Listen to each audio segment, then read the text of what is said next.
ಇದನ್ನ ಮೆಟ್ರೋ ಬಂದಿದ್ಯಾಕೆ ಬೆಂಗಳೂರಿನಲ್ಲಿ ಟ್ರಾಫಿಕ್ ಕಡಿಮೆ ಮಾಡಬೇಕು ಅಂತ ಹೇಳಿ.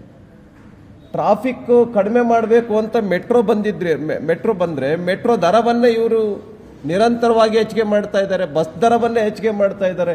ಡೀಸೆಲ್ ಮತ್ತು ಪೆಟ್ರೋಲ್ ದರವನ್ನು ಬೇರೆ ರಾಜ್ಯಗಳಿಗೆ ಕಂಪೇರ್ ಮಾಡಿದರೆ ನಮ್ಮ ಕರ್ನಾಟಕ ರಾಜ್ಯದಲ್ಲಿ 3 ಸರಿ ನಮ್ಮ ಕರ್ನಾಟಕ ಸರ್ಕಾರ ಹೆಚ್ಚಿಗೆ ಮಾಡಿತು ಸಿದ್ದರಾಮಯ್ಯ ಅವರು.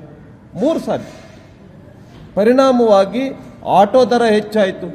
ಹೀಗೆ ಮತ್ತು ವಾಹನಗಳಲ್ಲಿ ಬಾಡಿಗೆ, ಇದು ಬಸ್ನಲ್ಲಿ, ಮೆಟ್ರೋನಲ್ಲಿ, ಆಟೋದಲ್ಲಿ ಓಡಾಡ್ತಕ್ಕಂಥವ್ರು ಯಾರು?